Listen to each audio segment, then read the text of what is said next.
Hi, today's brief tutorial will talk about how to search and register for classes using WebAdvisor. The first thing you do is log into WebAdvisor and then click on Students. This will bring you to the student menu. At that point, you'll click on Search and Register for Sections. It's important you use the Search and Register for Sections when you are registering, because if you just use Search for Sections, it won't allow you to use those classes to register. So once I click on Search and Register for Sections, it'll bring me to this next page. It wants to make sure that this is what you want to do. If you click OK here, it'll bring you back to the main student menu and you just have to start over. Otherwise, you'd click on Search and Register for Class Sections again. When we get here, we'll need to add in 3 things every time. One is always the term. We'll always add the term in which we are registering for. So in this case, we're looking at classes for spring of 2019. We'll always want to add our university, so Dakota State University, and our location as Madison Main Campus. In a different tutorial, you'll learn about how to look for online classes. This is going to be for main campus courses. The next thing we'll do is we'll put in the courses in which we're searching. You can put in up to 5 classes. Sometimes those lists get pretty long, so I've only used 3 for this example. You'll notice that I selected the subject of English and then the course number of 101. I typically recommend that you leave course level blank and just put in the course number. The next class I've selected to look for is biology. One thing about biology is that if you have a lab with your course, so whether that's a science class or another class that has a lab, you usually have to put that in twice. So you'll see the second time it says biology, we say 151L, and that will bring up those lab courses that we're looking for. So once you've entered this information, you'll hit Submit, and Submit will bring you to the section selection results. Now you have all the courses that you searched for. If a course does not show up that you put in, it may mean that the course is not offered during the semester on campus, and you may need to look to see if that class is offered as an online course. You also want to check to see that you entered the course information correctly. And if you've checked to make sure that you entered the information correctly and you checked to see if it was online and it still doesn't show up, it just means it's not offered in the semester in which you're searching, and so you may have to wait for that class until the next semester.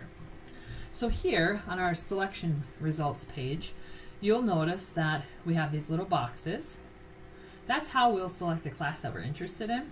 It also tells us the term in which we're searching. It tells us the status of the class. So here, all of these classes actually say open, but if one of these classes said closed, it would mean that the course was full for registration, and we wouldn't be allowed to register for that class, so we'd want to look at a new section and try to register.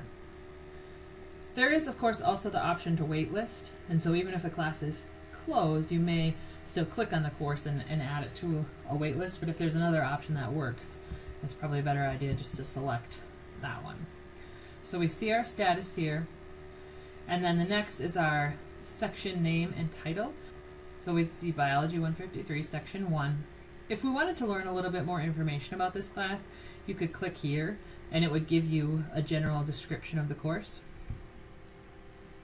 The next is our university and location, so we notice these are all offered on the main campus. And then our meeting information. We certainly want to look here to make sure that we mark down the times and dates of this class. So we'd know, for instance, Biology 153 is offered Monday, Wednesday, Friday from 11 to 11:50, so that we wouldn't want to register then for English Monday, Wednesday, Friday at 11 to 11:50 because they would interfere. So we want to pay special attention to that and probably write them down in a time chart. Then tells you the faculty who is teaching the class and the availability of the course. So in this, the number that's listed first is how many spots are available in the class, and then the capacity in a wait list. So if this number said 0 in the front, it would then say closed in the status. This is the number of spots available that are left. This is how many spots the class total can have, and then if there was anyone in the wait list, it would be listed here. It also tells you the credits and that the class is worth. You may notice that in this, the biology lab has 0 credits. That's because the grade for this is incorporated into the class. So you may notice that some classes have zeros here, but it's likely that the grade for that class is incorporated into another supporting class. So now that I've looked through my courses, my times, I would click on the classes in which I wanted. So I want this biology class, this lab, and this English. And none of the times that I can tell conflict. They're all open. So at that point I'd hit submit. And when I hit submit, it's going to bring me to the register and drop class sections page.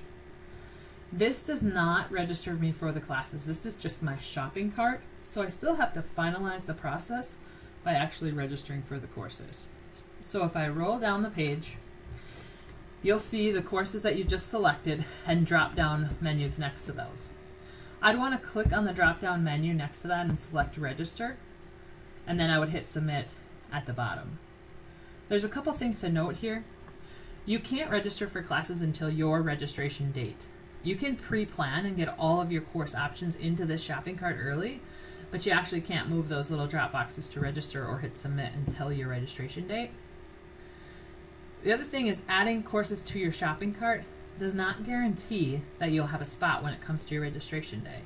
So even though we've put these here in our preferred registration area, we may have to change them if by the time I register the lab for Biology 153 is full, then I may have to select a different lab.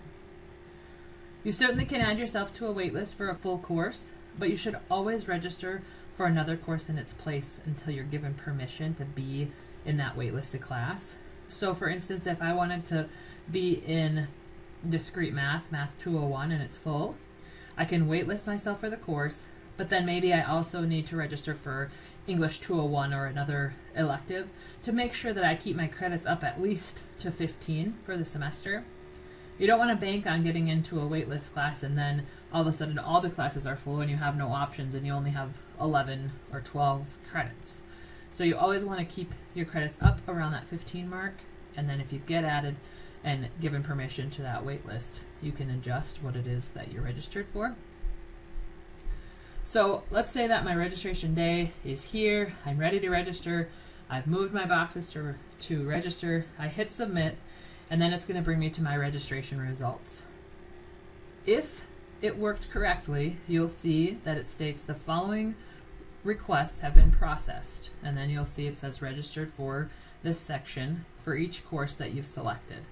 It'll also be listed on the bottom to show you that you're listed in all the sections in which you're currently registered. If they weren't there, or if you saw a big red warning, it would tell you the problem, and you'd want to review what it said and then make the changes. So it may tell you that your biology lab overlaps your English 101 class. So maybe we didn't notice that the lab and the class were at the exact same time, even though we thought we had it written down correctly. So then we just need to go back in and change that section. Or maybe we didn't notice that the section was closed, and so we need to go in and get an open section. If everything looks right, then you can go ahead and click OK, and it will bring you back to your main menu. Of course, if you have any questions, reach out to your academic advisor, and they'll be happy to help you.